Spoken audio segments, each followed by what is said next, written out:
Welcome to Slayerfest 98. I'm May, probably because of the leper, Schults. I'm Ian. I'm Ian Crawford. And I'm Philip Ellis, and we are all gathered here today to discuss Angel Season 3, Episode 7, Offspring. So this is the episode that kind of I feel like kicks off the rest of the season, right? There was some things that I remembered this episode, but there were some things that I forgot were here in this episode. What did we think revisiting it for this? Ian, what'd you think? Uh-oh. It's fine. I will say that I think for the rest of this season, I think I'll probably be in the minority. Okay. A lot of times when it comes to it, and it's simply my tastes when it comes to Buffy and Angel, which we'll get into in a minute. Philip, what'd you think? My take is it's fine. I love this story arc. It's more just as a single episode of television, it's unfulfilling because it's part one of what is kind of like a 4 or 5 episode mini arc within the season, where it's incredibly serialized. Every episode is just like a cliffhanger. There's no real beginning, middle, and end. There's no individual story. It's just here is a chapter of this saga. But I'm always happy when Darla comes back. I'm always happy when she's around. She's such an agent of chaos and sort of throws discord into the rest of the group. It's always fun to see her interacting with new characters. The very brief scene where Fred's like, "Hi," and Darla just in her eyes is like, "Fuck off." So yeah, it's always fun when Darla comes back. It's a great kickoff to this longer story. But yeah, kind of I know that it'll get better than this. Yeah. May, what'd you think? I love this as the beginning of this mini arc, and I think it's really well handled. I think they do a good job balancing humor and horror in this episode, which is something the show occasionally struggles with. I think this season in general, they're really good with it. And I think as a self-contained episode, yes, there are a lot of threads that are being pulled at, and not everything is immediately addressed. However, I think it builds anticipation, and I like that. I'm not a fan of edging. I am a fan of cinematic edging. Yes. which is something we I don't remember if it was Rocco or Jen, but one of them came up with it on the Lady Killers, and I fucking lost my mind when they said that. Delightful cinematic edging, I believe was the phrase. And yeah, I am a fan of that because I like it when something shows up and doesn't necessarily give me everything right away so that I can be excited about what's going to come next. And I feel like this episode is a perfect example of that kind of thing. It's really funny that you bring up the edging term because... I'm curious where this is going. I was thinking there's a romantic trope that I despise, and I meant to look up the name for it before we watched. Is it will they, won't they?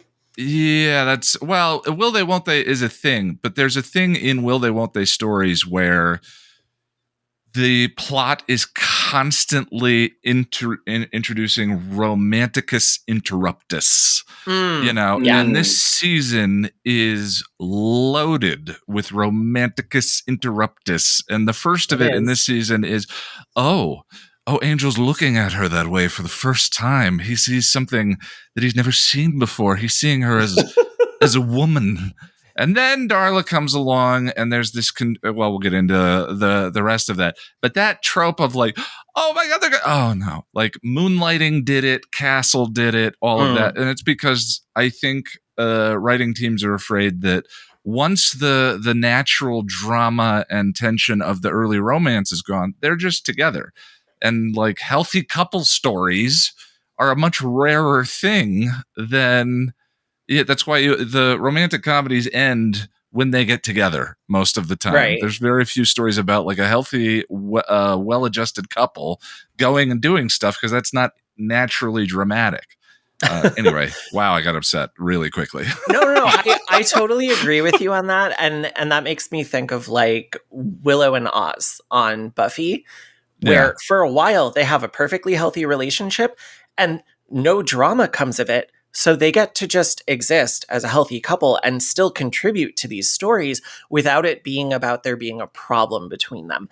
And I like it when that happens because it's nice to see because it is such a rarity. And it's disappointing that we don't get that more often. It's like, you can still have drama and intrigue on a show without having to fuck up people's romantic lives constantly. You got so many other characters you can do that with. Let this one couple just be okay. Cut to the romance author.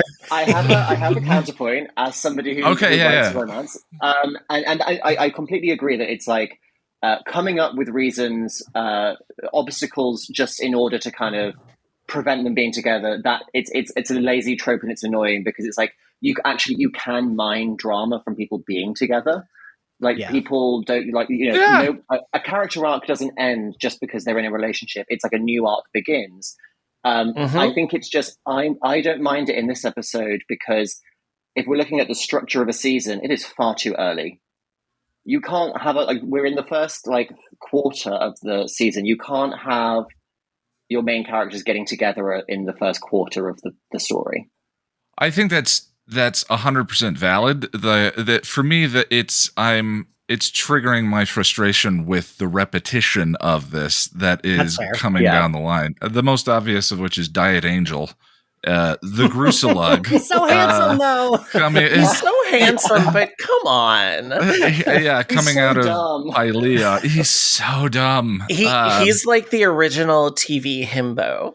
No, we've had himbos before that, but he's a quintessential late 90s, early 2000s himbo.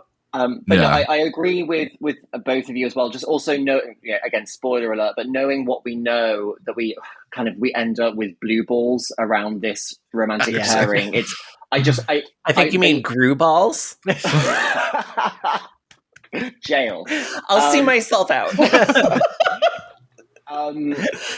Basically, I love a slow burn, and they don't write the slow burn in a pleasing enough way, because the anticipation can be a really pleasurable form of storytelling in itself, and it's like they dangle it in front of you too obviously and then pull it back and don't give you a good enough reason. And we'll get into it, but in this episode you can tell, and it's not just Darla appearing, which is again, she's always a great plot device to throw in and kind of cause disruption. Cordelia's behavior is being dictated by the writing rather than by character, or at least that's my take. Which is the start of the trend of that coming up. I would describe it as plot-driven reasons for them not to get together, as opposed to character-driven reasons for them not together. Overcoming trauma or damage that they've dealt with in their lives that allows them to get into this relationship. One of those is deeply compelling. The other one's very frustrating for me. Yeah. We do get some good jokes, though. Oh, yeah. We do. I gotta say, I like this episode because it kicks off this arc, but I did notice a little bit of kind of what y'all are talking about of all right, well, I was trying to think about it realistically. I probably would feel upset if I was, especially if it's someone I'm starting to have feelings for and ends up they did fully lie about. If they just didn't tell me, that's different. But because at first I was like, why would Cordelia care that he fucked someone? And then I was like, oh, right. He did look her in the eyes and say, I did not. I would never do that. Yeah. Yeah. And that, what episode did that happen in? I don't remember. She said that. I was like, when did that happen? Harmony. Yeah. Yeah. And it was a very throwaway line, but it was when basically she's defending Harmony because she's mad at the way Angel acted. And she's like, for all I knew, you could have gone off the deep end and done something crazy, like sleep with Darla. And he just he's like, oh, I would never do that. And it's it's played as a joke, but also it's no, he lied. And so that, the that of it all, I'm like, okay, but she does have a reason. Because I would be hurt too, right? If this person that you're starting to have these coupley interactions with and whatever, you found out they blatantly lied to you. But I do feel it's more of a I'm mad, but okay. And I do feel she gets there. After Darla attacks her, I was glad Cordelia does kind of drop it.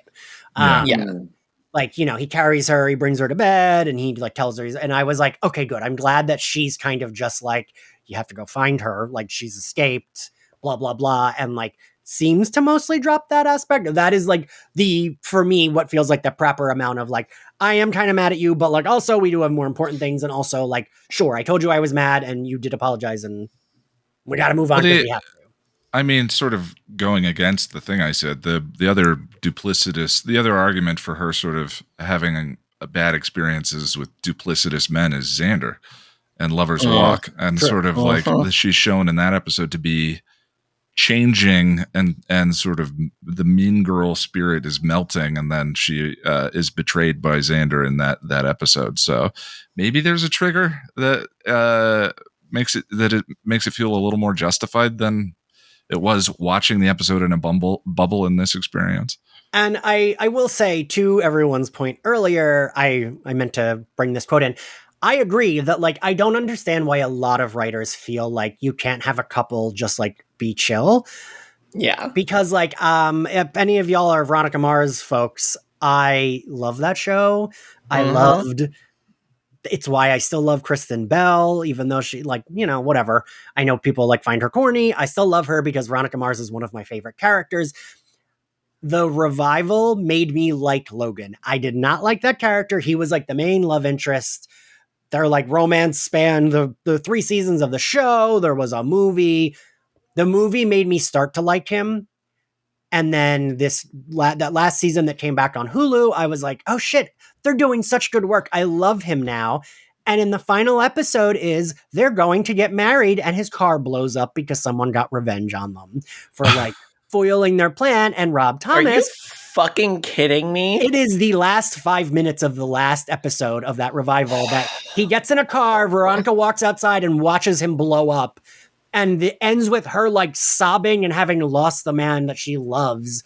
And like Rob Thomas, the writer creator, said like, well, you can't have an interesting story if the couple is happy. And I was like, that is bullshit. You don't blow them up in a car. Like, have them break up then.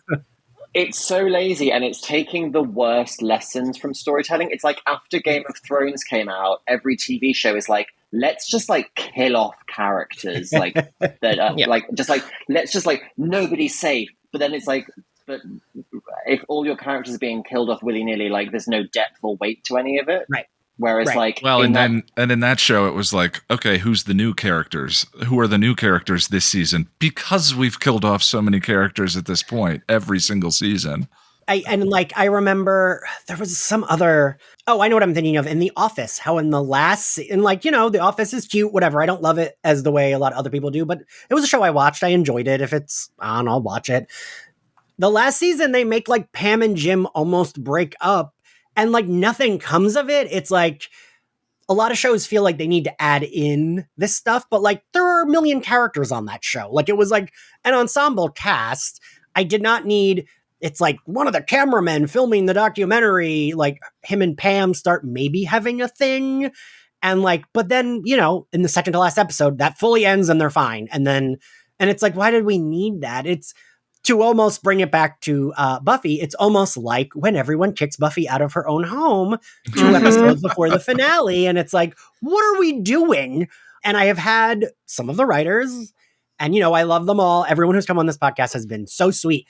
But I've had them say they just felt like they needed to create a conflict. And like, and this is the thing. Needed. Right. The idea that a story needs conflict is like, what a story needs is complication. And I think a lot of people just go immediately to conflict because it's the easiest way to set characters against each other, you know, as opposed to just maybe having a situation where people have different goals and they are on different paths, right. and maybe they end up, you know, on opposing sides of a situation. But for it just to be immediately conflict and arguing and breaking up, it's like it gets boring. Yeah, I feel like, speaking of Rob Thomas, he did better with that on iZombie for some of the show. Yes. And then there were other moments in the show where it was just like, oh, cool, you just got to know this character, you really like them, especially with Liv. Cool, I'm going to kill him. Yeah. And it's just like, dude, you're just fridging people. You're fridging people, and it's so stupid. You can create good storylines without having to do that. It's weird. A lot of shows sometimes feel like they can't just have a breakup. It's like the character needs to be like blown up in a car or like murdered. And it's like, you can just have it be like, we're breaking up. Like, I don't know. Right. Like, I don't feel like it always needs to be like, because you're right. iZombie last year, I'd only watched the first 2 seasons, and last year I binged it all. And there's a lot of that where a character comes in for a mini arc, but then they die at the end of that mini arc. And it's like, I couldn't, there was a point when I had been binge watching it because there's so many episodes that I was like, I don't remember. Like, they would talk about someone who died last season. I'd be like, I have no idea. There was 85 people that died last season. Yeah. I do think they ended that show well, though, which is amazing because that does not always happen. Oh, okay. Well, anyway, should we talk about this episode of Angel? The cold open. We are in Rome in 18-something olden days. I didn't make a note of the year. It's 1771, I believe. Sure. I believe you. And Angelus is fleeing some some vampire hunters. Ends up they look like cornered monks. in a cavern or a sewer or something. And is this the first time that we meet Schults? We saw him once before this. Yeah, we saw him in the season premiere, Heartthrob, in the flashback in France. Where there's like that other vampire that they're with that's just for that episode, and they get captured by Schults. We called him. We called them Diet, Spike, and Drusilla. Yeah, that vampire couple. James and other one. Yeah. Well, I gotta say this. The Angel flashbacks, and I know this is probably going to be like not a popular opinion, but I rolled my eyes when I saw it was a flashback because the only time I find that flashbacks like super interesting is if it's the 4 of them. Like, I love Spike, Drew, Darla, and Angel all together. That dynamic is like, it's a good dynamic for me. It's enjoyable. You know, the way Drew and Darla are, the way Spike and Angel are. I always find that interesting. Cut them out, and I'm like, these costumes and these stupid wigs, and I feel like it just, every time it's just Darla and Angel and like insert other characters that aren't Spike and Drew in a flashback, I always find it tedious. And I love, you know, I'm on the same page with you as you are, Philip. I love Julie Benz. She is great when she shows up. And she always looks great in those like flashback outfits, but I just like, between Angel's accent and the wigs and the like, what is going on? And like, I just don't care. I was glad this wasn't that long, but I just, if it's just an Angel and Darla flashback, I'm like, it's going to be the same thing we've seen 55 times. You know, they kind of love each other. She might save him. She might try to kill him. That's it. Those are the flashbacks we get with them.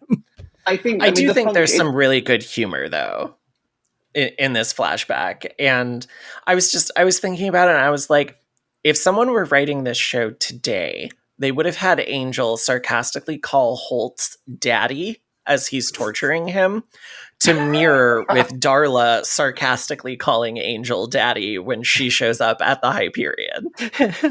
And that made me want to die a little bit.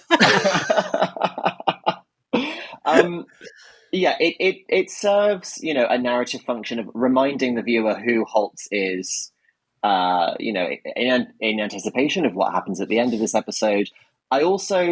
I did like the line of Schults saying like I'm surprised you came back to Rome, and then we learn in like season 5 that Angel kind of hates Rome, and I'm like, oh, was this the same time that he was in Rome when Darla and Drusilla were like getting absolutely railed by the Immortal? Oh, right. I didn't think about that. You're right. Because the time that they have so many flashbacks throughout the series where like I have no idea like in what order these things happen. Yeah. But I like the idea that Darla was late to save him from Holt because she was having group sex. Quick tangent. There is I think it's on Vimeo. There is a video where someone took all of the Buffy and Angel flashbacks and put them in linear order. Ooh, so you can watch every single flashback scene in the proper order that they occurred. it's really interesting. Man, shit like that makes me just be like, man, I love being a nerd. Like, I love that someone did that. Yeah, the excitement that just welled up inside me when you said that was like, oh my God, I can't wait to watch that. It's the same kind of like, that it was years ago on the BBC. They aired like a special where I'm assuming there's going to be crossover with your very nerdy audience, but they aired all of the scenes from Doctor Who that told River Song's storyline in chronological order, and I was like, this whole story is actually mad. But it's always fun when you're like, it gives you a completely new kind of like perspective and understanding when you're like, oh yeah, like the writers kind of jumbled all this up, and a lot of these things were written like years apart, especially in terms of like the Angel and Buffy flashbacks. They come up with the backstory as they need it. The fact that there's ever any consistency is a feat, especially considering it's over 10 years or 9 years, 7, 8 years of writing and doubling back, and we could use this thing, and so on and so forth. Yeah. Whenever people complain about that, I'm just like, I don't know, like, the storytelling's good. So like, I feel like that's been recent discourse, right? I haven't watched it yet, but the Acolyte, that there's like the birthday of a fucking character is like they chant, and like people were mad. Yeah, people were like sending death threats to the moderators of Wikipedia, and it's just like, okay, I am a giant nerd. I was just showing off my fucking Doctor Who tattoo, okay? I'm covered in nerdy tattoos. I have the Millennium Falcon on my arm, okay? Get a life, nerds. Right, yeah. What the fuck? You're sending someone death threats over the birth date of a fictional character, and it's like, oh, this fucks with the timeline. Get over it. It's a fictional fucking world.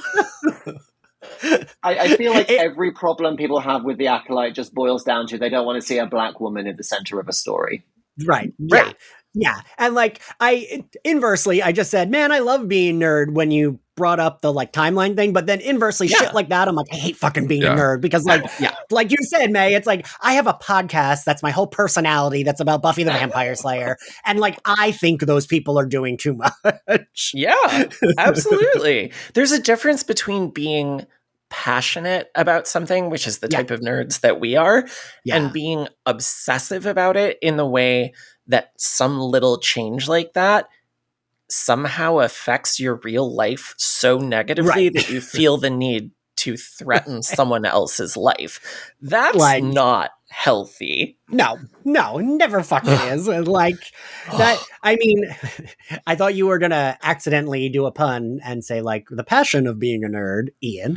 But like, yeah, like it's like the difference between passion and just like being a fucking asshole. Like, you know, for the very microcosm of example of that, like the time when Kirsten White said something negative about Spike and Buffy, and like Us Buffy account, like hate tweeted us for a fucking week and tried to get her fired from her job writing Buffy books.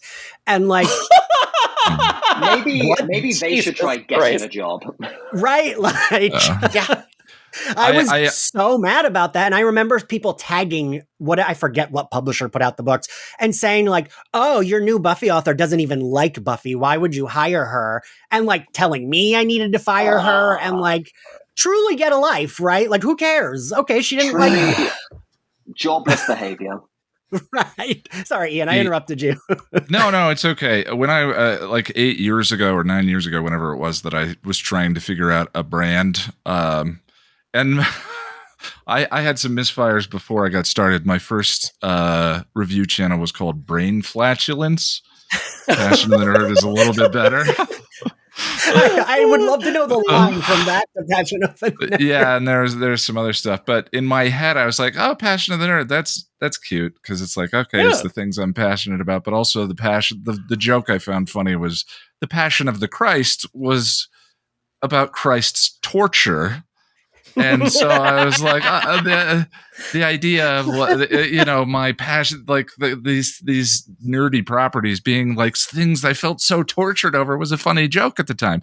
It's not really funny anymore, because of the way that online culture has kind of swung towards culture wars and rage and all of that. It's like, I'm good. I've got my little corner of the internet. And like, even when Slayers was announced, right? And like, we covered it episode by episode. I enjoyed it. I had some issues with it, but overall, I'm glad it exists, It's fun. There was so many, like, the moment it was announced, and I don't understand this because how is this fun? And I posted like, oh, so excited. Look, this was announced, blah, blah. And it's like 85 comments of people being like, this is going to suck. Oh, they're going to fuck it up. Oh, they're going to fuck it up. Oh, it's going to suck. And it's like, are you having fun doing that? Like, that's why I hate writing the negative. That. That's why I feel like that should be the stock response from any of us who just want to enjoy things. Instead of going back to the Adam Ellis comic of let people enjoy things, it's just, are you having fun doing that? So Darla rescues Angel. We are still in the cold open. I know, Jesus Christ, sorry. I love when he's like, shouldn't we be killing Holtz about now? And she goes, yeah, but it's just so much fun ruining his life. He's like family now.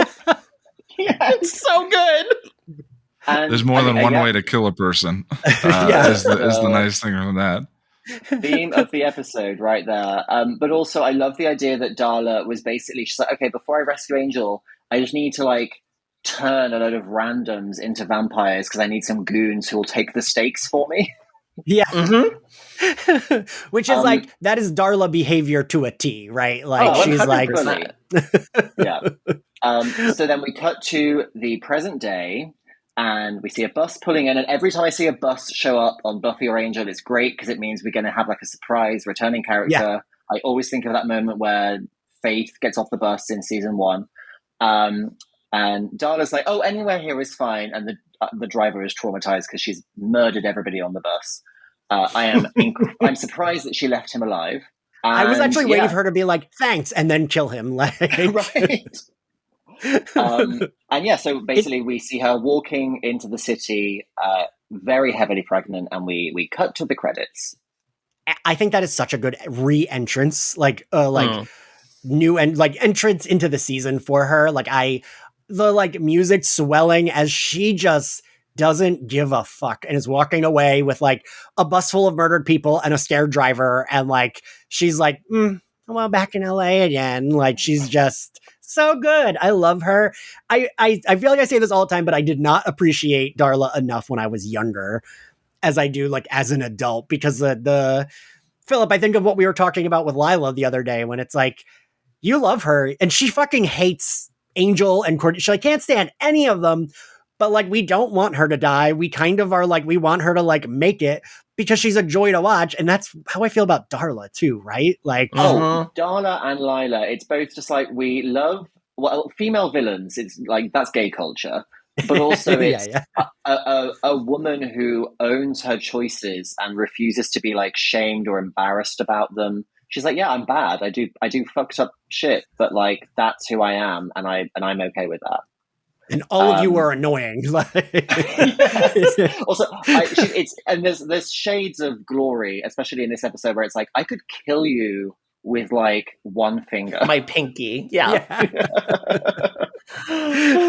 One thing I noticed in the Holtz. One thing I noticed in the Holtz sequence, real quick, was he seems to be. He reminded me a little bit of Angel in the Buffy pilot, where that Angel is not the Angel that we get. He's David's doing kind of like a hey Brooklyn Angel, how you doing, Buffy, like, and doing his cuffs and all of that, and he becomes dark broody Angel rapidly an episode or two later. And in this one, the Holtz that we see in that torture sequence, which is curiously genital focused, was another thing that I was like, oh, okay, that's what we're doing. Seems to be having a little bit more fun. And when we know his what happens to his wife and daughter later on and sort of where everything goes, all of that, it's interesting how the character has not quite found itself yet, whether that's the writing or the performance or whatever. He's got the flashy sunglasses and he comes in with a lot of panache and the big hat and all of that. And that's not what I think of when I think of this character as we get farther through the season. I think he looks great. Oh yeah, like honestly, I was like those little Gen Z tinted shades. Yeah, I was like, just like perched on the end of his nose. He's like, oh yeah. He's like, I'm torturing my arch nemesis today. I'm going to wear something cute. Yeah, spoiler, favorite outfit of the episode by far. Yeah, exactly. There is some weird, almost sexual tension between them. Like it doesn't just feel like a torturer and his captor. It does feel like a dom sub relationship a little bit, where he's like, "Oh, I'm enjoying this, and you are too." And Angel kind of is like, oh, he's absolutely enjoying it. Well, that puts the genital torture in a clearer light. I appreciate that. Yeah, absolutely. Look, Angel is a switch. He is not just a dom. We know that with Darla, he's the sub. 100%. With Drusilla, he's the dom. And with Spike, they are so both trying to dom each other that they just get nothing done. Yeah, that's an accurate assessment. Yeah. With Spike, like, he's a side. Yeah. And it's like, there's a lot of kink subtext to the vampire relationships on this without them being overtly sexual. I'm just talking kink.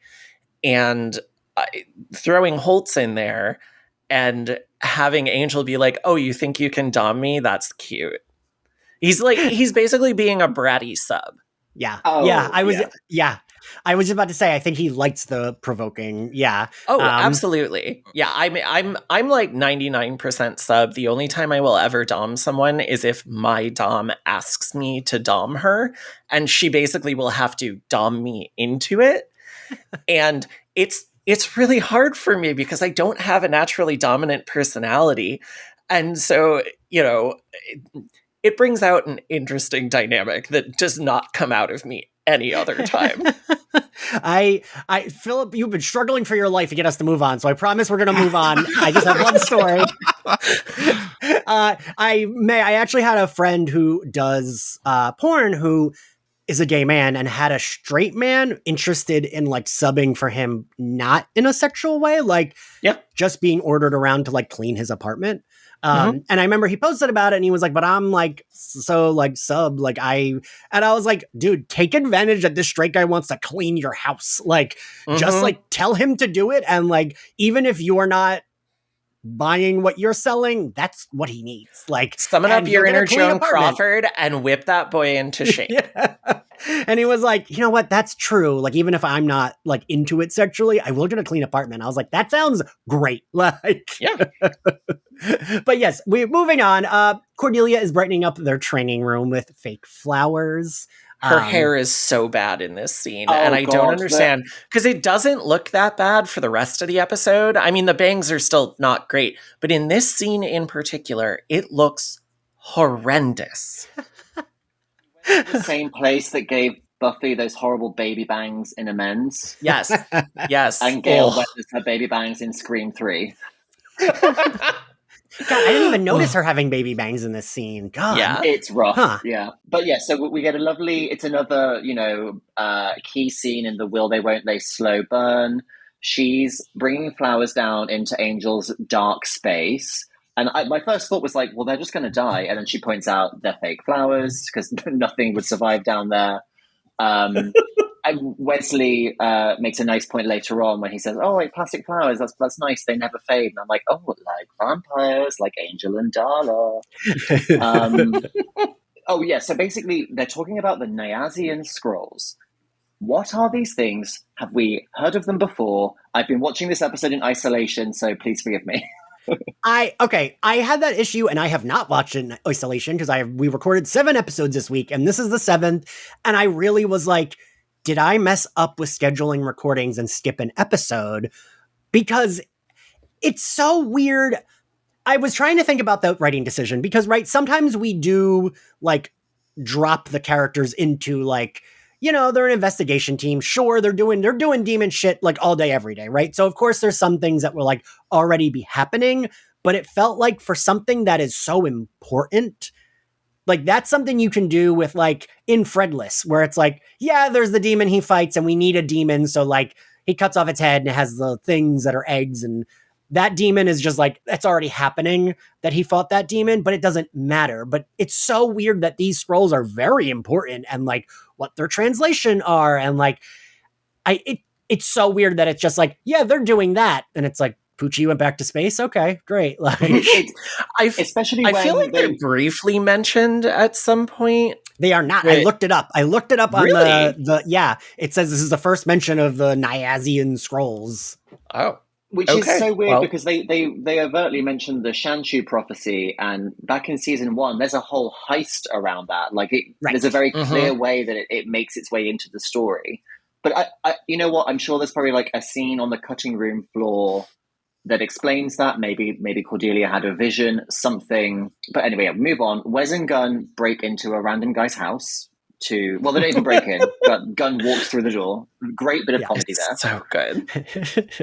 As a TNG guy, when Wes pulls out a tricorder that looks like it was assembled from Lego bricks, or a tricorder, or a Ghostbusters PKE meter, whatever it is, I was just like, I don't think we ever see that again. Like that one prop invented for just this one joke, for just this, like, I don't know how I feel about it, but I was just so struck by why does he have a tricorder all of a sudden? I mean, Wesley's a nerd. He's got all sorts of weird gadgets, and but I think of Wesley as, I think of him as a book nerd, not a sci-fi nerd, right? Like if there are shades of nerd, like wherever he falls on that spectrum, someplace, that's it. It just was a weird moment for me. I think he probably bought like a job lot of burglar supplies, and he's like, damn, that was a lot of money. I need to like justify it. So every time they do a breaking and entering, he's like, oh, I get to use my stuff. That's true. I still don't know what the fuck it was, right? Like he was like scanning for some kind of unseen security system, I believe. And I love simple jokes like this, and I feel like Angel always pulls them off really well, where someone is talking about something really complicated and someone else just uses common sense and is like, I'm going to try the door. Oh, it's unlocked. And it always works for me. It always works for me. Anytime Gunn and Wesley are paired together and Gunn gets to be the straight man to, no pun intended, Gunn gets to be the straight man to Wesley's like overcomplicated, overthinking guy, it just works. It works every time. They're great foils for each other. And I'm not going to go back. I just want to say when Cordelia and Angel are training for fighting, and she hits him in the face, and he's like, I'm a vampire, you can't hurt me. And he turns around and he's like, oh, again, great, perfect, like, wonderful humor. That's why I love this. Yeah. The one thing I'll say about Gunn now is since we've already had the mention of him being referenced as the muscle, which is Cordy's character sabotage is so loud and obvious, and something we've been talking about for years, that I never really realized that there are a couple of characters that it happens to in the show. And Gunn has, every time now, whenever he's the smartest person in the room, like I want to pop hashtag not just the muscle on his on the screen right on it, just as a reference of him, Wesley sitting there and playing with it, and him just going over and trying the door. Right? Like it's a simple moment of showing, not telling, that he is brilliant and a wonderful investigator and great at this. And practical. He's like more practical, I feel like. And so much of these next 2 seasons of Angel for me are just less a complaint about the episode that we're watching and dread about where we're heading. I love season 5, but there are various beats as they sort of rewrite these characters that kind of break my heart a little bit. I will say though, I mean, and Gunn does get reduced to the muscle, especially later in this episode.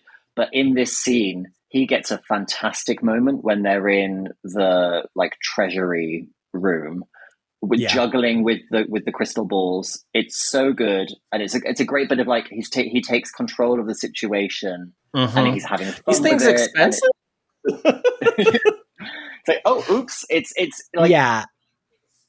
it's giving like Will Smith in like his peak like late 90s like Men in Black era, like just like that, like funny and like confident and like he's juggling like effortlessly while like cracking wise. It's just like so good, and I just wish absolutely what you say, and I wish that we had more of that side of Gunn. Yeah, when the right person is writing Gunn, he is absolutely delightful, and he's not just the black guy. He's the smart, charismatic, funny, and thinking on his feet guy. And like almost every line out of his mouth in this episode makes me giggle. Especially when he's like, I'm more worried about the man with the revolver standing behind you. It's just like, J. August Richards is such a great actor, and a lot of the time he doesn't have the best material to work with. Yes. Yeah. So when he does have the right material to work with, his delivery is so good. And he's great in this episode, especially later when he's like, we tried stopping her fists and feet with our faces, but it didn't work.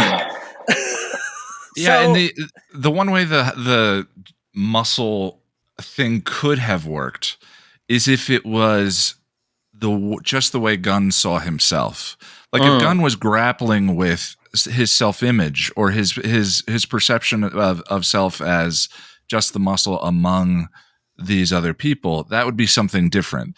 But for the text to validate, to co-sign that perspective, or for the people around him who have been witnesses to these moments of him being the smartest person in the room, to not stand up and say, that's not who you are, that's not who we see you are, is the like that means that all breaks down for me. But anyway, it's further down the line. So one more thing I just want to say about this very brief scene where they're breaking into a man's vault. We don't even know who this guy is. He's just a collector of mystical things. Yep. And he has this trance powder in a bottle, and Wesley like blackmails him into not calling the police by saying, oh yes, and you can explain to the cops why you have so much GHB in your possession. And he's like, what? He's like, yeah, GHB, Rohypnol, the date rape drug.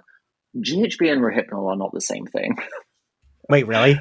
Yeah, it's like, also, like, GHB is a party drug. Like, maybe this guy is just a circuit queen. This is LA.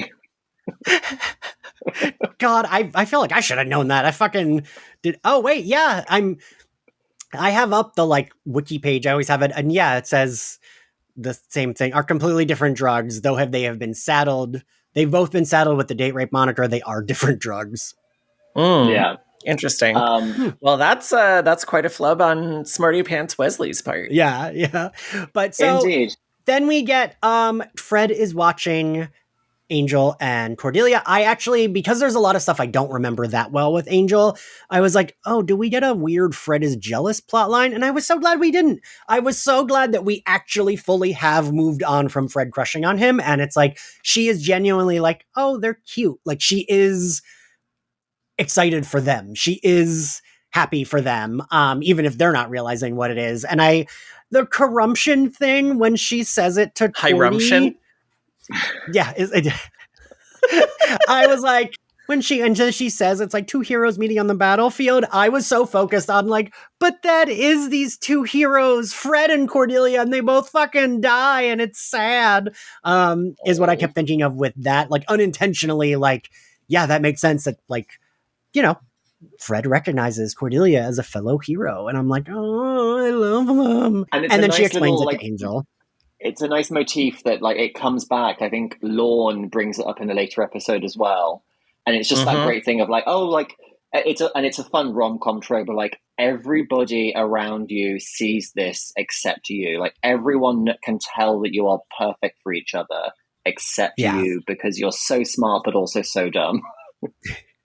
Another thing I like about it is that it feels so uniquely not Buffy and Angel. Yes. Because the power dynamic is completely changed. Buffy is the one. There's a Christ motif figure there, and Angel is sort of just another is the vampire with the soul, but he's a vampire, and it's sort of her arch nemesis. Like we all know the qualities of that. This, as the way she describes it, as the two warriors shoulder to shoulder meeting on the bat, equals. Buffy and Angel never, whatever they were, they never felt like equals to me. No. And there's interesting aspects to that, but this one feels, in as much as Angel is capable of a healthy relationship, feels like a more healthy, sort of balanced beginning to this sort of thing. Yeah, well, they even say that in the very next scene. Angel's sort of very awkwardly trying to broach the topic with Cordelia, and she's like, "Oh, I love you, right? You love me. I know that." And she's like, "I've seen the worst in you. You've seen the worst in me, but like we've also seen the best in each other, and the good outweighs the bad." And it's just like, oh yes, like here is like a very healthy dynamic between two adults. Not a 16-year-old high school student. Yeah, it's human, vampire, woman, man, pyre. So I took a lot of notes about that because I really do. That is a moment that I fully forgot was in this episode. Like I thought this happened way later on, because it kind of is wild that like this is the first time we're acknowledging it, right? Like we as the audience have been seeing it like sprinkled in these episodes, but we're acknowledging it and we're going full force. Angel's immediately being like, "Hey, I love you." And for me, it was a little too pedal to the metal. Yes. And it felt in service of Darla about to walk through the door. I like it. I appreciate it. It's cute. But we talked in the Billy discussion about how that training sequence felt organic, how they've been building a nice friendship and all of that. And then Fred says one thing, and it's kind of off to the races with, we conveniently get the mention of the Shanshu prophecy and like, oh, well, maybe I don't want to join a gym when I turn human. Maybe I want to date Cordelia when I turn human. Like, it's so compressed. And when we had 6 episodes to get here, maybe this could have been spread out a little bit more so it didn't feel like such a setup for Darla walking through the door and what we're about to get. Or even if it does. Fred had said this like 4 episodes ago, and Angel had it like stewing in his brain for whatever.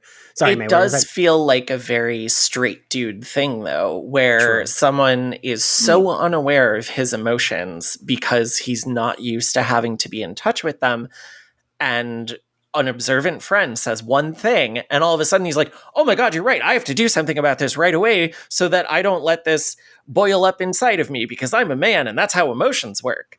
That's what it felt like to me. And even though Angel's been around for a long time, and even though he's definitely not actually straight, he still acts like a straight guy. Yeah. And so that does feel in line for me. However, I don't like it. I agree with you, Ian. I agree that they could have spread it out over more episodes, and it's a little too pedal to the metal. It's unfortunately very accurate. I love that read on it because it makes so much sense that the only relationships that Angel's used to are that the sort of the heightened, operatic vampire and Slayer star-crossed lovers, or the kind of Anne Rice vibe of him and Darla being these like two cursed souls together, and actually just being like a guy who's like best friends with this great girl, and oh, maybe he has feelings for her. Like that's far too like ordinary a situation for him to even know how to navigate. Yeah, I just heard in my head a vampire standing in front of a girl. Anyway, I'm sorry. I'm just imagining Angel with the fucking cue cards standing outside in the street, like in Love Actually. Yeah.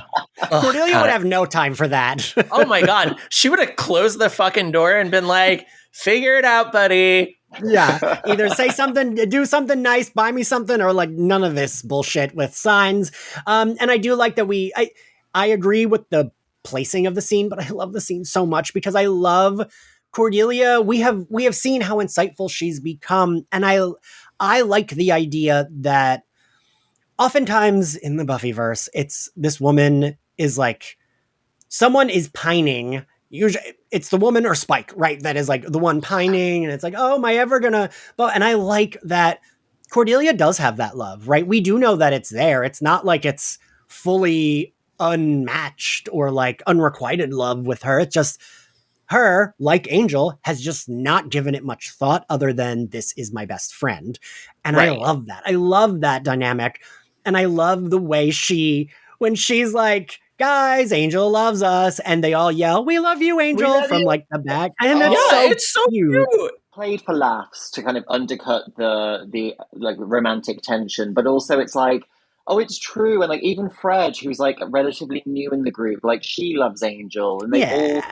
they're this like, you know, dysfunctional little chosen family, and it's all about to be blown up. And it's like, it's again, it's I know I said it last week with the Billy episode. It's like one of the very precious few scenes we get where everyone's just like together and like Nice. they love each other and they're there for each other before who should walk in.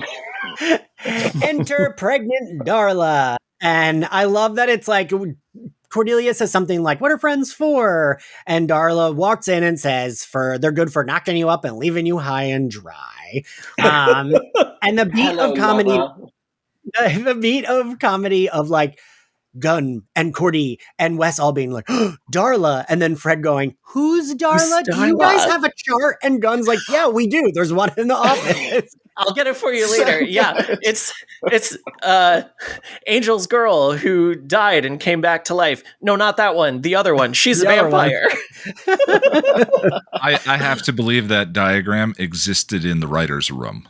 Oh, somewhere 100%. on the wall so that the writers could look up and do the same thing. That smacked of an inside joke too. Every time a new writer comes into the writer's room, they're like, you need to memorize this chart. That's the last episode we recorded was Fredless, and there was an inside joke in that episode that I never caught before that Cordelia about how bad Alien Resurrection is. Cordelia and Fred's mother are talking about the Alien movies, and her mom says like, "Oh, that last one was really boring, though. My husband fell asleep," and that's the one that Joss Whedon wrote. Mm-hmm. So I appreciated that. Yeah, that was the first one I got to see in the theater, so it has a special place in my heart. Hands up, I'm a defender of that movie. I hate the third one. That's the one I hate the most. I think Alien Resurrection is at least like it's fun, kind of fun. And I love Winona Ryder, so like put her in like a sci-fi horror, and I'm gonna be into it. And I put her like in that a sci-fi horror where she has sexual tension with Sigourney Weaver. Yes, hot mommy. And I love the like water chase scene. Oh yeah, but. Anyway, so Cordelia is pissed, understandably, because Angel did lie to her. Angel's being a dick, but I like it. I like that we get to see him fumble his way through this, and he's when he not calls like Darla hysterical. Yes, like, my dude. Welcome back to the 18th century. Yeah, and so I said this about when we were going through Buffy season 3 when we hit Beauty and the Beast. Buffy has a really bad interaction with, I forget the name, the woman, the teen girl who's being abused by her boyfriend, who's like the big bad.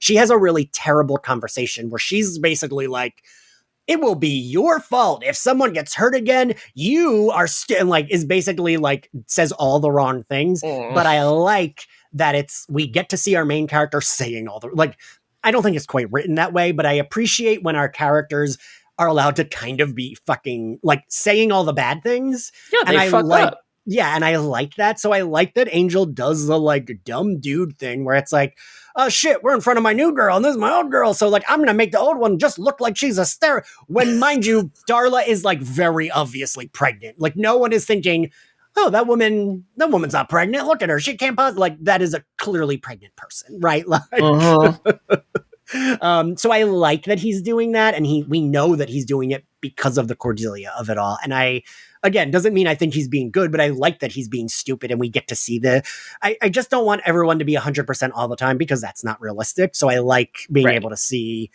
Paragons are boring. Yeah. Yes. Exactly. Yeah. And as we've just established, Angel is a buffoon when it comes to nuanced emotional situations. Yes. He's lucky he's handsome because I don't know that a lot of the women he gets to be with would tolerate it if he was not so attractive. I love that when he's like, use your books to Wesley, and Wesley opens a book and is like, oh, right here it says, I have no idea what's going on. And it takes Angel like a full second to get that Wesley is pulling his leg. So off to Caritas we go. Poor And Lorne. we get I'm to like, see. I was going to say we get to see my girls again. Yeah. The I love transcending them. Furies. But also, if I were Lorne, I would never want to see Angel again. I'd be like, every time you come here, things get like blown up, people get shot. Like, leave me alone. right. Well, I was Stop about to bringing say, your straight guy drama here. I was about to say paragons are boring, but Lorne is the show's paragon. Lorne is, and the fascinating thing is being the demon in the story. He, in his place, humans are not allowed to do violence.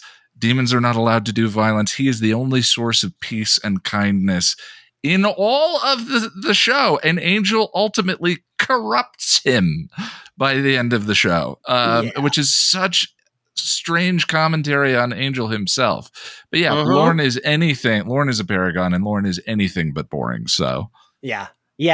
And I mean, he has every right. He really could hate them at this point, and like he kind of does a little bit, like because it's in very, Fredless, like, these are the straight people like bringing their straight drama to my gay bar. it really is. He's like, what straight nonsense do we have going on now that you need my help with? And like, I just kept thinking, man, poor Lorne. He's like getting his like bar rebuild. It's cute. It's gonna look cute, and I know it's gonna get blown up in like 5 episodes again. Like, Oh, not even that. I know, Jesus. So, and I do like Darla, like just like angrily singing Danny Boy in Lorne's face to get him to read her. And like Julie Benz's acting here is really good. I like that she goes, because we know, I mean, we learned that like, because it has a soul, that's like changing her cravings, but like, you know, pregnancy does make your like moods shift and whatever. But I like that it's like, we're doing this with like a pregnant vampire. So like, sometimes she's like, I need help. And other times she's just like, I'm going to fucking kill everyone in this room.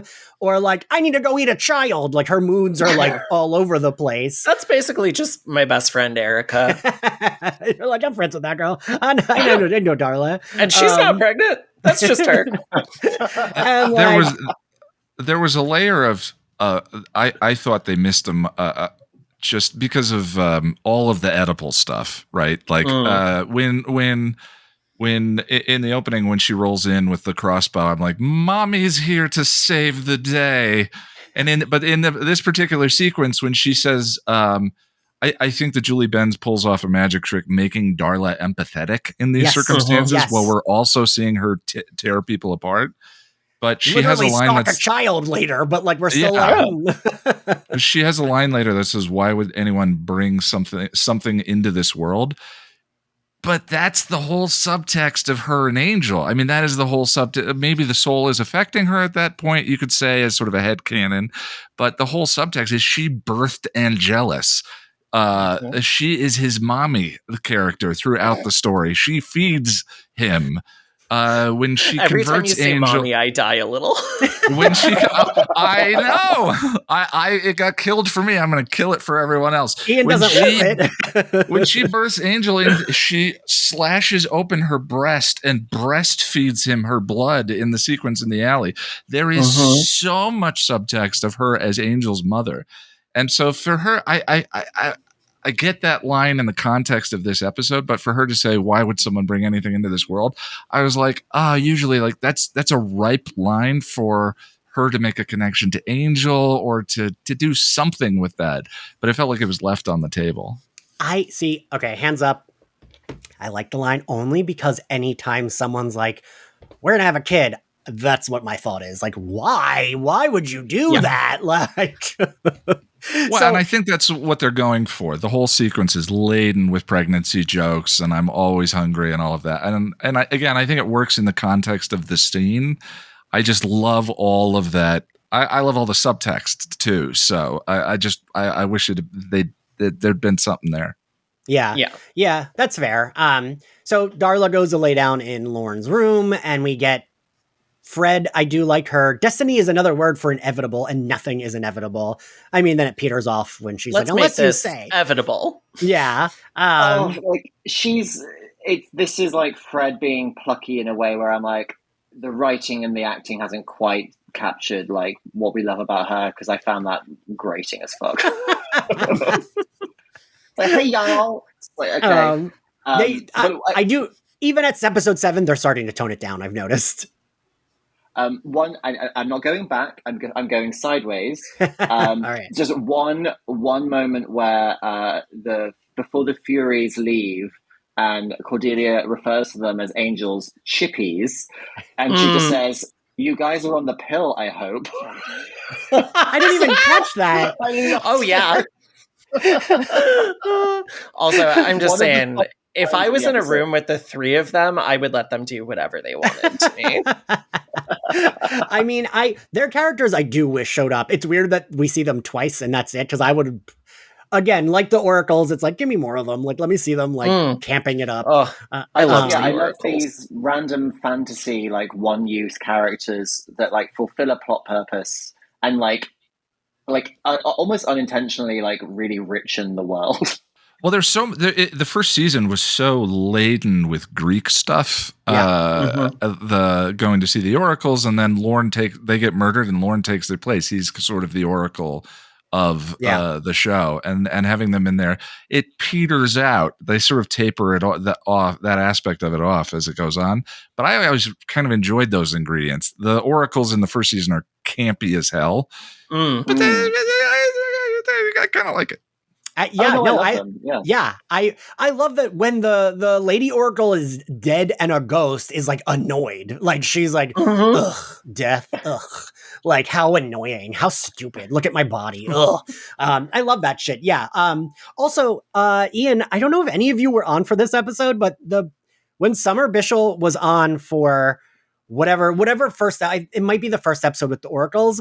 She was like, I was rewatching for this recording and I was like, why does he look so familiar? The male oracle is like a celebrity photographer now. And he did her headshots. I remember that. Oh, yeah, I remember hearing that. So I always think of that with the oracles. I'm like, that is such a weird connection that like he did Summer's headshots. Well, it's LA. Everyone has a side hustle. Right, yeah. So we get Cordelia kind of is sitting with Darla. Darla gives the like, why would someone bring anything into this world? And then she bites her. And then I like Cordelia being like, oh yeah, when I had my mystical pregnancy, and I hate that it's like, well, she's getting another one next season, but like, she's like, yeah, I was so hungry. Ooh, I'm going to get my bag and we're going to go. Like, she's like, oops. Yeah, that's very Cordelia in the first episode of Angel. And oh, you're a vampire. Yeah. It was the same kind of thing. And it's like, that is one of those character consistencies that they get so right, and that Charisma Carpenter brings so much to. She's always thinking and processing on her feet, and sometimes her mouth goes faster than her brain, and it gets her into trouble. And that's one of the things I love about her, because she is smart, she does learn, but she also loves to talk, and she loves conversing with people, and sometimes you don't realize something's happening when you're in the middle of a conversation until it's like maybe a couple seconds too late. You know, so Cordelia was my mom's favorite character because fucking, of course she was. And you saying that, I'm like, oh yeah, there's like so many reasons why it makes sense that she was my mom's favorite. One time we went to a doctor, my brother had like I don't know what started balding early, right? Like in his 20s. So went to see someone, and this doctor, and I remember I was a kid and I was with them, and this doctor who was bald said like, oh, there's a medication that absolutely works. It'll absolutely make his hair loss stop, blah, blah, blah. My mom was like, it really does work. And he was like, yeah, it works. And she said, well, why don't you use it? And then was like, I didn't mean that like that. And like, I always think yeah, exactly.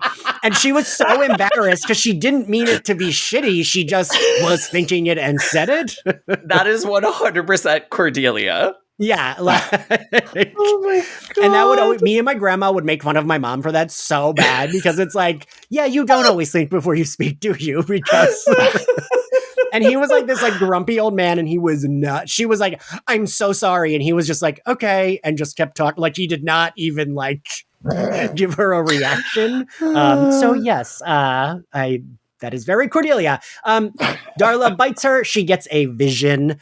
and Angel does come in and save her. I was really glad Cordelia, again, at this point kind of drops the like defense of Darla and like being mad at Angel. Yeah. It's hard to be mad at someone who literally just saved your life from the person who you were mad at him. Like, she was mad at Angel on Darla's behalf, and then Darla tried to kill her, and Angel saved her. So it's kind of like, well, yeah, you kind of gotta not be mad at that point. Yeah. It's the writing kind of doing the thinking for the characters. Like, I get it, you know, she's pregnant, she's vulnerable, but it's still Darla. I don't fully believe that Cordelia would ever allow herself to forget that, because she hates Darla.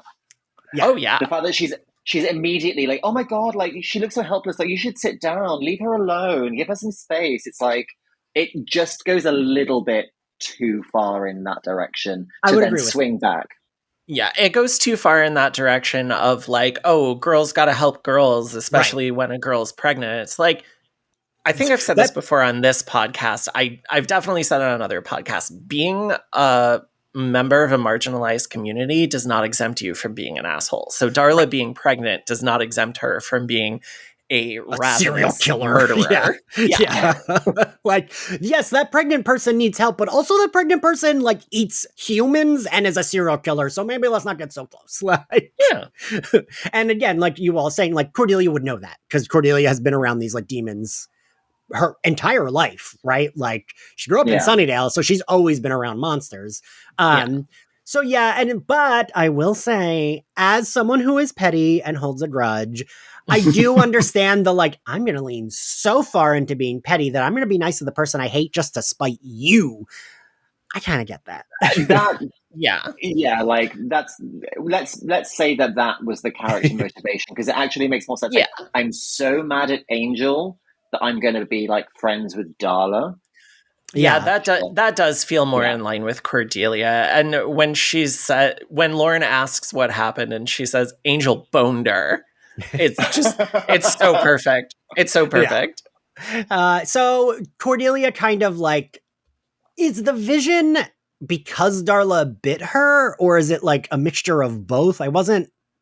I think that the powers that be were setting up to give her a vision, and because Darla has this extra mystical power going on, and because, as we learned earlier in the season, Cordelia has some power of her own, not just the visions, but the aspect of her that connects her to the powers that be is in itself powerful. And so I think those two things converging gave her this vision so that she could stop this massacre. That makes sense. I'm gonna say it.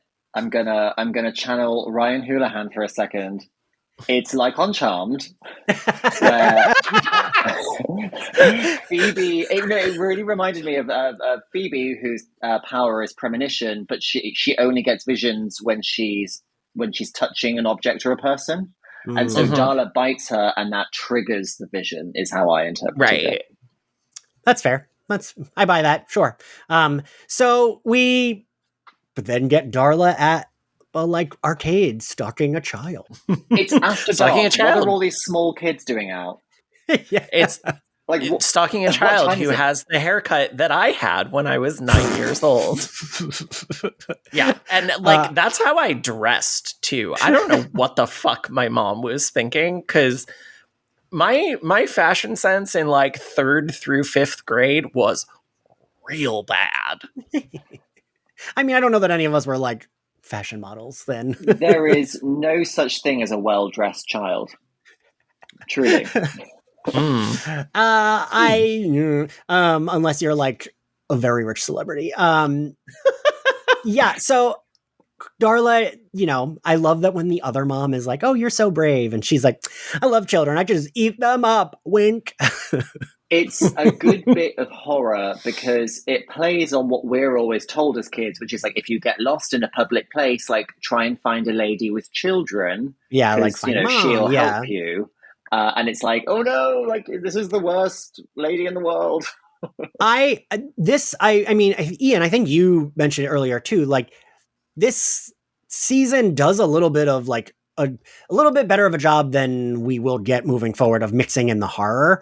And like there is very specifically when Darla brings that child into whatever like dark corner of the arcade where she's like, look again, and then vamps out. It reminded me of like, and May, you might be able to agree or disagree. Like, it reminded me of very like 80s horror when we get the shot of just like Darla's face, like with her hair flowing, like moving towards the child to like eat him.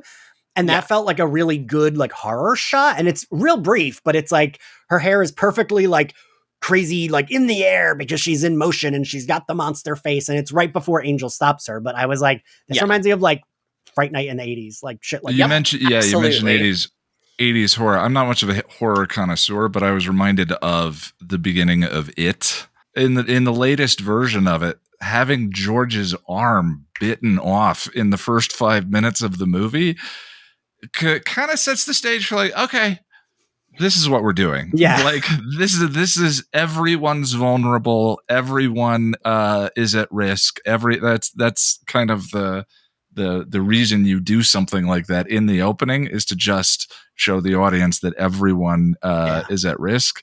And anytime you have a child in a horror kind of trope like that, I'm reminded of Pennywise in the sewer. That's a really good point, Ian, that I hadn't even, and I am a hot horror connoisseur and I hadn't even thought about that, but that, and like to your point, that's why Scream kills Drew Barrymore in the opening to show you like, look, this is the most famous person in this movie and she just died in the opening. Like, oh my God, Ian, spoilers. Just kidding. I have a ghost face tattoo. It also, I feel like that's what I need my next tattoo to be because I have X-Men, I have Buffy and Magicians. I need like Scream and X-Men on my body. They have their fight, and I gotta say, and I remember thinking this like when I watched it, but like the stunt double with this giant pregnant belly doing stunts is so absurd. They do their best with what they got, but it's almost as funny as the lunch lady stuntman in Earshot, who is very clearly a man, B, much slimmer than the actual lunch lady, and C, wearing basically pillows? Yes, they look like fucking pillows. Yeah, this is almost as ridiculous as that. Not quite.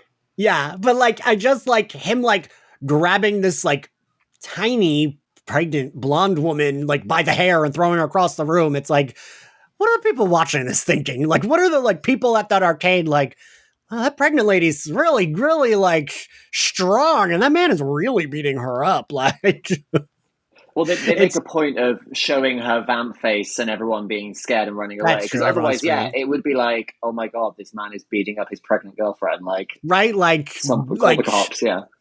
Yeah, this like super powered man. So I just like, I love the ridiculous of like when we pan away into stunt doubles, but like there is still that giant pregnant belly, and it's like, this is like, it's camp, but it's not. I don't know. It's just so ridiculous. And it boils down to the thing that I kind of complained about a little bit last week in Billy, where it's like, oh, and it's the same with Buffy. Like every episode needs a fight scene, and it's like, this is the one, I guess. And it's like, is it necessary? Probably, because like we need to kind of take Darla from being, on the outs with Angel to then needing his help. So like the best way to do that is, have them kind of in a physical conflict.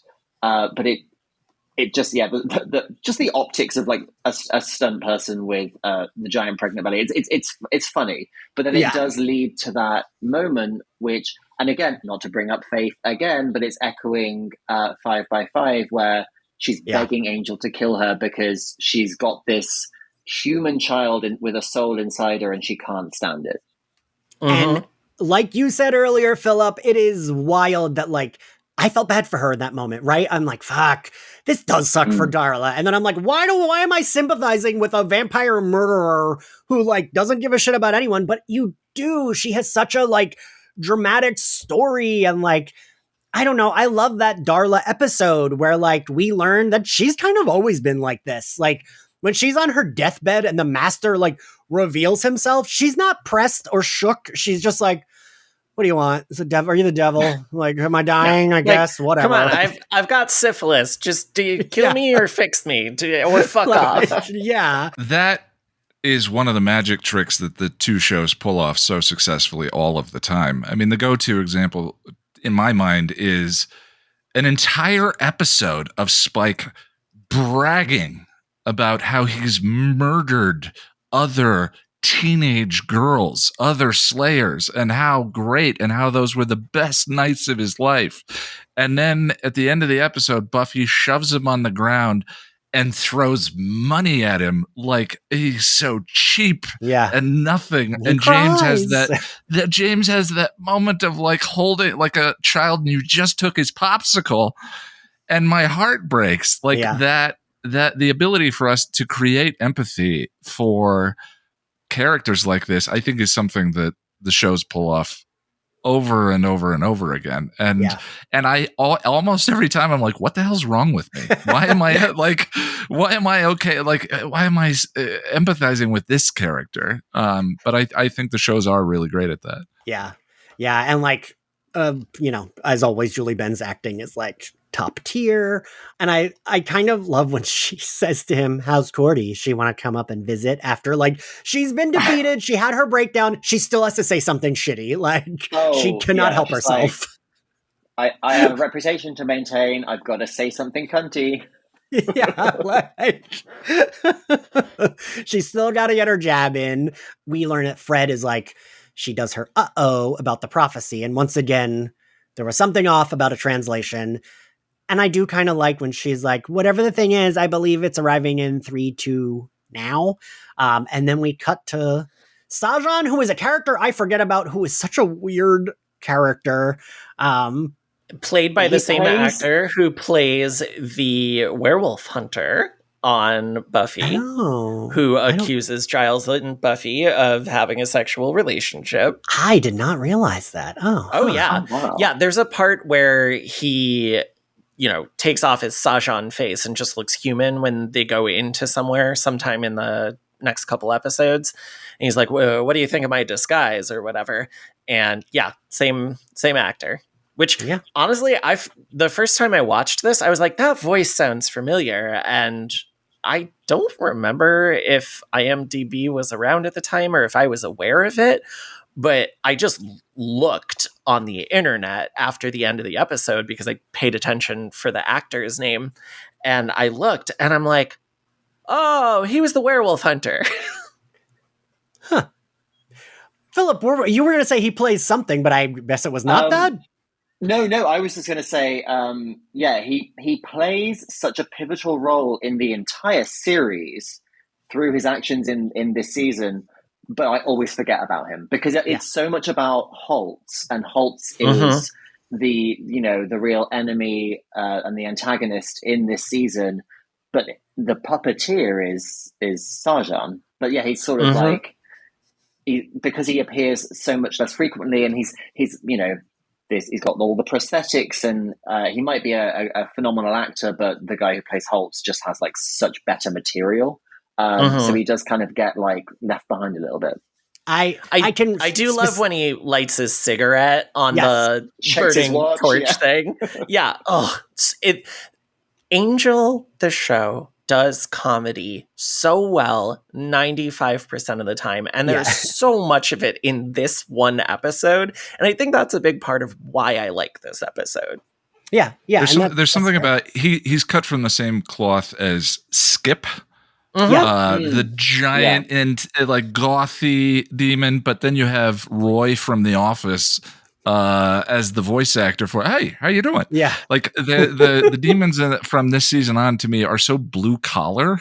Yes. Him performing the rites and then taking a cigarette break is just such a fun contrast that they return to. It's really great. And I mean, I said this earlier in a recording. We've done so many this week that I don't remember if it was with any of you, but like, that's the thing that Angel and Buffy did really well that I feel like so many shows have tried to replicate and like done terribly, of like a demon, a contemporary demon who like looks like an old school demon that could be from like medieval times, but then is like, on an iPhone, smoking a cigarette, like talking in modern day slang. And like Buffy and Angel, I feel like are like the blueprint for doing that and did it best. And I feel like every show that has tried to do it has not quite gotten, because Buffy's really good at having both, is what I think sells it, is that like Buffy and Angel can have the gothic looking demon that is just a gothic looking demon or like just growls, right?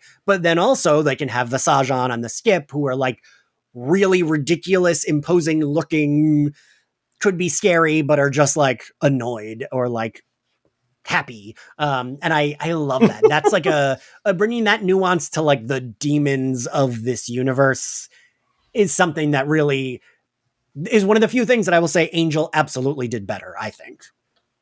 Oh, from season one, like when we had characters like Doyle and the empathy demon and like Yeah. who's just like really a low life sleaze bag. It's like as soon as they realize, I think as soon as they started realizing in the writers' room, we can write demons the same way we would write the human characters and give them the same sort of quirks, the same personalities, and that actually makes it more entertaining because they're in this like monstrous makeup.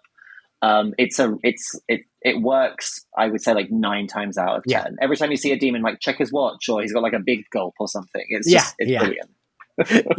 And the spell he's doing is bringing Schults back, and that is our big cliffhanger ending. Is Schults just says, "Just tell me where he is." So like in that moment, I was like, he's got such a recognizable like gravelly voice. I was like, is Schults hot? Maybe.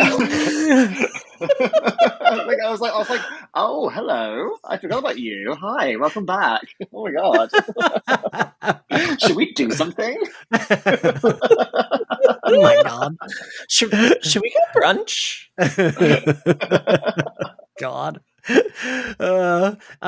So yeah, I guess we're at the end here. Favorite scene, Philip? Oh goodness. I think probably the scene where Wesley and Gunn are in the treasure room, and they turn the tables on the rich old guy, and Gunn is juggling because it's just like a lovely little, mini storyline before the whole Darla thing kind of takes over the rest of the episode, and it gets a lot heavier. And the season, yeah. May? I really love everything between Cordelia and Angel in the first couple scenes of the episode. I think it's delightful, it's sweet, it's funny. All of the humor lands for me before it starts getting a little bit too much. So, yeah. That's fair. I guess that's not one particular scene. It's a collection of scenes. That's fair, yeah. Ian? I struggle. I've realized with these shows, I enjoy the episodic stuff more than the big plotty episodes. And this is a big plotty episode. It is, yeah. But I think it's kind of emotionally redeemed by the heartbeat sequence in the arcade. And just having a moment of it has a soul, all of that. Even though that scene, I think I struggled with that one early on because 5x5 is to me so much more poignant and a pinnacle moment in the show for all of those characters involved and all of that. But I still think that it gives this episode an emotional core that otherwise would have felt like part 1. That's fair. That's fair. I think for me, the even though I agree with the things we mentioned that like make it not well placed, the I love you scene is my favorite because I love it so much. And I love Angel and Cordelia. Favorite outfit, May? It goes to Schults in that big hat and those tiny sunglasses. I don't know. There's just something about it that is so great. And it is such he's like a dramatic bitch riding in on a fucking horse. He rides on a horse into there and he's wearing that outfit and he's like, daddy's here to make you suffer. And Angel's like, oh, you think you're my daddy? I don't know. It's just something about that is so great. And also, like, I love Cordelia, but she doesn't really get that many great outfits in this. I will give a shout out when Darla first walks into the Hyperion with that black dress with the white trim and the red kind of large scarfy thing. Yeah, shawl. Thank you. That's the word. You can tell I'm not a gay man. But the way that she has her hands on her hips and the way the shawl is draped over her and frames her and her pregnant belly, she just looks magnificent like that. She So does. It's Yeah. also that gets an honorable mention. we have so many great moments throughout the entire show of Darla making dramatic entrances and exits on that staircase. Oh, yeah. And I feel like red and black are her colors. She's always wearing one or the other. And yeah, in my mind, I remembered like the black dress and the red shawl as being like a really iconic look from this episode. It's funny because, so like, you know, I always have to look at the outfits for what I'm doing for the images. And like in my brain, Darla only wore that like red tight shirt that like kind of almost like exaggerates the pregnancy belly. And like red and black, it was like, that's all she wears. In my brain, all she wore was like black tights and this like red shirt, but she wears like variations of that color scheme, just not the exact same outfit. Ian? Oh, the hat and the glasses. And I'm gonna go with Darla because I do, like I said, I just like that color scheme. I agree, May, that she looks the shawl and the like black. Darla makes a good dramatic entrance, and she's got to have a good outfit for it. But let's also spare a thought for the Furies and their like Grecian girl group robes. You know, serving Hercules. Lorne's suit is hideous, by the way. Oof. Lauren's suits, in my memory, look better than they do when I watch the show. They're so ill-fitting. I know Ian, you and I have this problem with like the boxy zoot suit vibe of so many of the male characters in these shows. But like I feel like Lorne is mostly the best dressed male character, even, you know, if you forgive the period kind of like cut and fit, but just the shape of the lapels on this particular one, I was like, oh, it's a boot. Yeah. What grade do we give this episode, Ian? B-. There's no wrong answer. Yeah, see, B-, like, again, grading on a curve compared to the first season. This is a B-. Within this season 2 or season 3, I would say C+, B-. Ian, I've had that exact same issue with grading because I'm like, well, I gave season 1 episodes an A, and like, there's a curve for the first 2 seasons of both shows, I think. Yeah. Philip? I think B, because it's a good episode, but it's not a great episode just because it's so not self-contained. And a lot of the stuff that I thought was in this episode actually turns out to be in one of the episodes that follows. Yeah. I love the bookends of Schults in the flashback and then Schults being resurrected. And there's just some really nice character stuff. So yeah, solid B. May? B+ for all of the reasons that I've outlined. The great sense of humor, the lovely little character moments, the nice balance of humor and horror, and the anticipation of where it's going to go from here, because it's a good beginning to this mini arc and it's going to get better as much as I like this episode. So I feel like going with B+ will give me the headroom to go up on later episodes. Yeah, I'm going with a flat B for the same reason. Thank you all for joining me. Thank you all for listening. I am very excited that now this is like, for me, I'm like, ooh, the season like really kicks off and like picks up from here. If you like Slayerfest 98, you can find us on Apple Podcasts, Spotify, and anywhere else you get your podcasts. You can watch our videos because we're doing all video recordings moving forward on our YouTube channel. Please subscribe to us on any platform that you watch us or listen to us, and make sure to give us a good rating. If you want to support the podcast, we have a Patreon. We are going through X-Men the Animated Series, Batman the Animated Series, and soon Buffy Season 4 for its 25th anniversary. Actually, when this drops, that might have started already because I don't know a math. And if you want to follow us on social, we are at SlayerFestX98. If you want to follow me, I'm at ENXCarlos. Philip, where can everyone find you? You can find me on Instagram at Philip Ellis. That's Philip with 1 L, Ellis with 2. And my books, Love and Other Scams and We Could Be Heroes, are in bookshops and online, wherever you get your books. And May, where can everyone find you? You can find me on Twitter, Instagram, and Letterboxd at EversonPoe. That's EversonPoe. You can find my music on Bandcamp and streaming services by searching for Everson Poe. That's 2 separate words.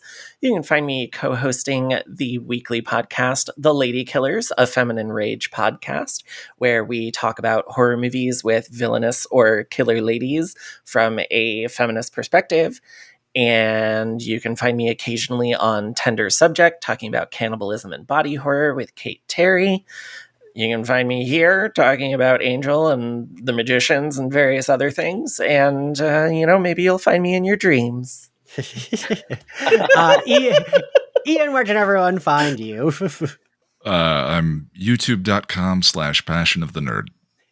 Great. Well, we will see you next time. Bye. Bye. Bye.